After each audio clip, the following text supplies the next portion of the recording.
La presión es la clave para poder estudiar el desplazamiento de líquidos y gases.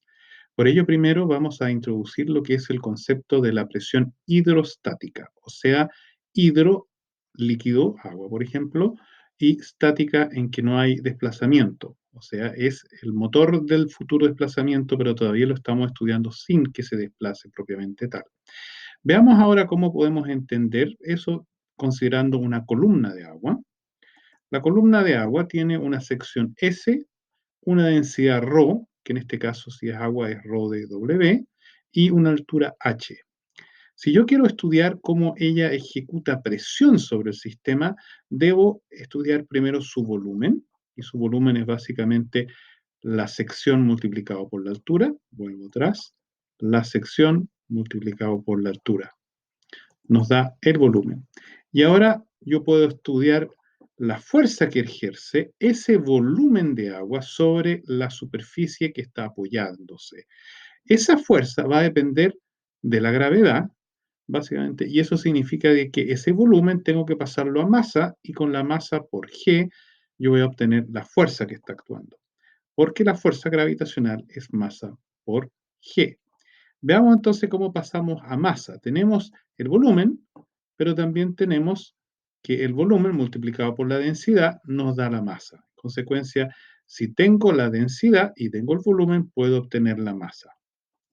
Con la masa, ahora reemplazando en esta masa igual a densidad por volumen, este volumen que habíamos visto antes como sección por la altura, lo reemplazo en esta parte de acá, obtengo que la masa la puedo escribir como la densidad por la sección por la altura.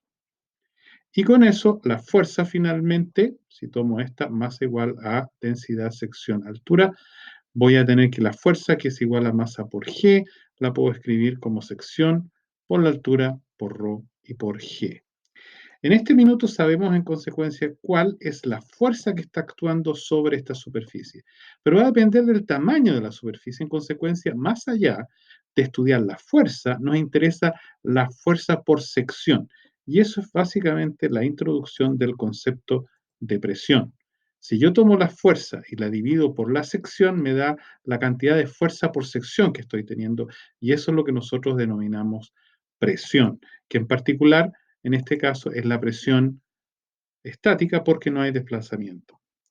La presión me permite ahora asociar, tomo la fuerza como sección por altura por densidad por G, tomo la definición de la presión y si ahora yo introduzco esta fuerza acá, se me va a simplificar el S y voy a obtener que la presión es igual a la densidad por la constante de aceleración gravitacional por la altura de la columna. Nótese que aquí la sección ya no figura. La presión es solamente dependiente de la altura. Y si ahora tengo además presión atmosférica, debo sumarle a esta presión que me da la columna, la presión atmosférica que está actuando sobre el líquido. En ese caso tengo presión atmosférica más ρ por G por H. Ahora, uno de los temas interesantes es que eso significa que como no depende de la sección, solo depende de la profundidad. O sea, yo aquí tengo una cierta profundidad, por ejemplo H, y voy a tener una presión. Independiente que yo tenga una sección grande, una sección chica, las presiones acá abajo van a ser iguales. E incluso aunque yo tenga un cono en que es más ancho arriba que abajo, eso no va a afectar para nada. Es como que yo solamente estoy recortando un cono acá y la parte lateral se apoya en las paredes y no afecta el fondo. En consecuencia, aquí nuevamente solamente tengo el tema de la profundidad.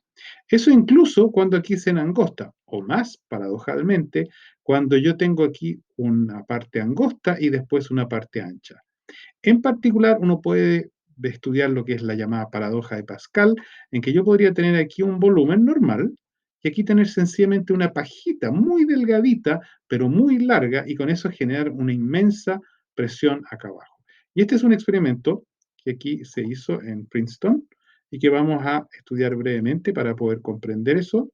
Aquí la persona tiene esta garrafa de agua, tiene 50 litros de agua, y tiene una paja que va desde allá arriba hasta abajo, que son 47, puedo callar esto, 47 metros. O sea que ella va a tomar esta jarra, le va a agregar a la pajita este litro, solo este litro, a esta pajita que tiene 47 metros de altura, y eso va a aumentar de tal manera la presión dentro de esta garrafa que la garrafa de vidrio va a ser rota por este simple litro de agua que estamos agregando, pero con los 47 metros de altura. ¿Por qué? Porque la presión solamente depende de la altura, no de la sección.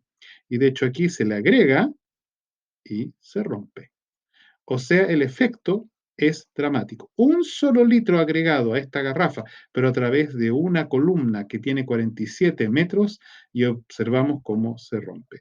El video es general muy interesante porque va mostrando cómo arman el experimento. Muestra también, por ejemplo, cómo una represa, en el fondo, no es la cantidad de agua la que importa, no es porque yo tenga un lago grande que voy a tener más presión. Lo importante es la profundidad, solo la profundidad. Si yo retirara toda el agua y dejara una pequeña capa muy delgada de agua, tendría la misma presión sobre esta pared, independiente que tengamos 1 milímetro de ancho y no todo un lago correspondiente. Acá ella explica cómo van preparando todos los problemas. Aquí está la paradoja de Pascal. Acá están llenando este tubo, todas las dificultades que tuvieron. Aquí cómo lo sellaron, cómo agregaron, cómo se formaron burbujas que hacía que nuevamente se volviera a salir el líquido, todo lo que significa la complejidad de hacer un experimento que al final lleva a esta ruptura aquí en cámara lenta, en que uno ve cómo se rompe con haberle agregado simplemente un solo litro de agua. Esta es la paradoja de Pascal, vale la pena ver el video, aclara bastante el concepto que no depende de la sección y espero que con eso ya no se olvide más ese tema. Ahora, ¿para qué lo queremos? Porque resulta que si yo tengo dos columnas de agua, una al lado de la otra, yo voy a tener que esta columna, por ejemplo, es más alta que esta de acá. La presión que yo tenga en esta parte aquí va a ser mayor que la presión que tengo acá. Y si uno los dos, voy a tener un flujo. Y lo que me interesa a mí es predecir ese comportamiento.